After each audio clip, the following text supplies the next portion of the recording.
as an economist, I just don't see how you can have a logical discussion of these things without consideration of cost. And I actually have a proposal floating around, if anybody's ever interested, that says, well, if you don't allow consideration of cost explicitly, it's not as if decision makers will ignore cost or they're totally oblivious to it. There are certainly technologies which, if they cost $10, almost everybody would say do, but if they cost $10,000, it's a much more difficult situation. And maybe, so it would seem explicit consideration of cost is better than trying to do it in an imperfect and amateur fashion by asking clinicians about what's worth it and what isn't. Having said all that, though, I think the social mechanism for graceful consideration of costs in these decisions is one we really haven't come up with yet. So the kinds of things that politicians tend to favor, like let's require Medicare to pay for an annual physical or various kinds of screenings, tend to be ones that, based on research, don't seem to have very high payoffs.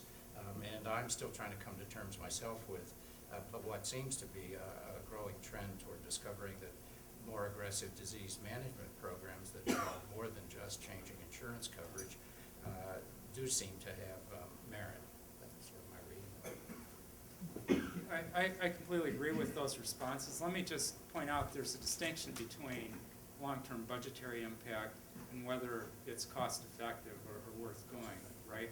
So what Tom said about the difficulties in projecting long-term costs are absolutely correct. These are somewhat speculative exercises. For example, if you prevent deaths from heart disease, but people live long into the future with heart disease, we have to make a guess about what we're going to spend for the treatment of their cardiac care with technologies that don't exist today. The claim has been made by some of the proponents, such as Sherry Lee, that it's not just about the monetary penalty, but creating an expectation that this is something that you do. Kind of like in states where, like California, where you have to be able to demonstrate proof of automobile insurance coverage to be able to drive. And there wasn't a lot of data presented at the time, so I'm just curious about whether it's possible that the mandate will have a bigger effect than the dollar value would suggest. Yeah, I guess I don't see any evidence to believe that. We can always hope. Yeah. That people will get the insurance habit. It's hard to believe that not everybody gets up in the morning and thinks about health insurance every day. And I do believe, actually. I mean, I advocated, commercials like this is your game about health insurance, gradually evaporating. But so I do believe, and I think this is what Sherry was thinking of, is that as much as the penalties and all of the stuff that people are fussing about, and whether it's constitutional, the marketing of this is going to be enormously important. And then the question is, how does the government do marketing? They're pretty good at alerting people to the availability of subsidies. So I think the subsidized part will work pretty well, but I'm worried about the other part. Yeah. Actually, if you look at what's happened with Medicare Part D, they're quite good at creating adverse selection by informing Medicare beneficiaries how to choose the plan that will be most advantageous to you. But I'm not sure that's what we want. Yeah, I've talked to some of the CBO guys, and they believe that there's a moral suasion aspect of this, that if there's a legal requirement, people will do it to do the legal right thing.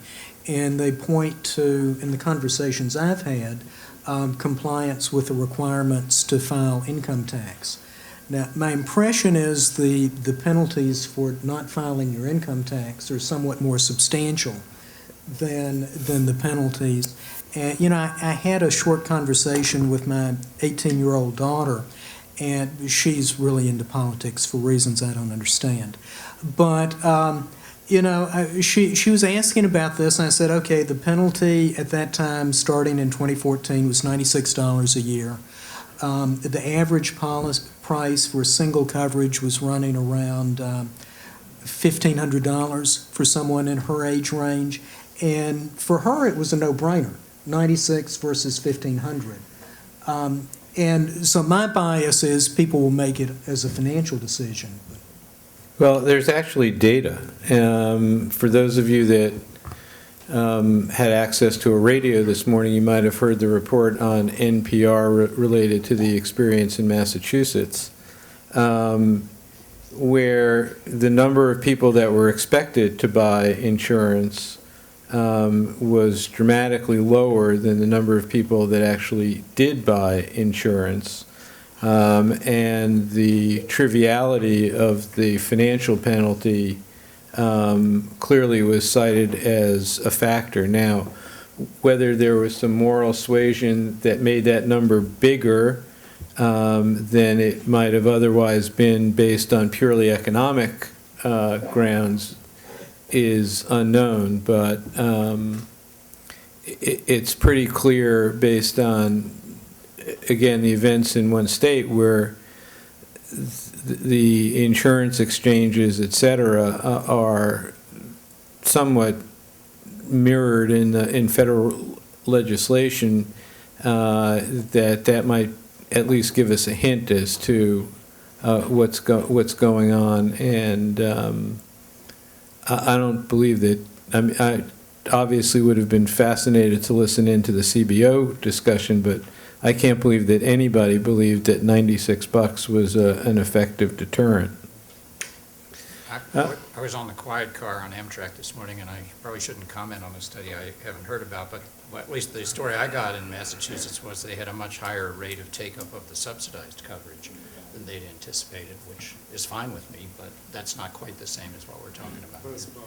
Both. Right. Last question before lunch, so be very mindful of that. Steve Parenti, University of Minnesota, so that could make it long, but I'm trying to make it very brief. With two economists and an actuary at the front, here's a question that related to something discussed in the earlier session for health IT. Health IT is supposed to change the market and actually provide metrics for value.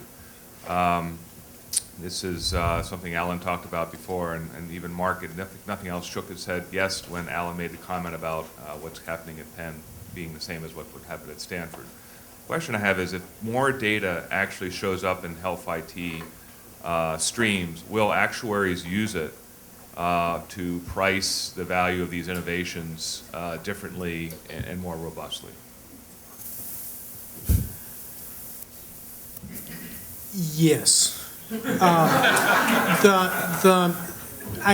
need to be careful. We look at cost probably at a higher level of detail than you think we do. It's more likely that the medical directors at the health plans will be looking at that data to make decisions about particular courses of treatment. The one thing I will add to the cost data question, my experience has been that the data you capture is highly dependent on your reimbursement mechanism. So what that means is in many cases, fee-for-service plans have a lot more data on what was actually delivered than capitated plans because all they capture is the capitation. So I'm a big supporter of better health IT and capturing more data, but just the way people and organizations work, the data you capture is likely going to be colored by what you choose to pay for. Great. Well, on that note, I'd like to thank our three panelists, Dr. Alan Garber, Professor Mark Pauly, and Tom Wildsmith for an informative and entertaining morning.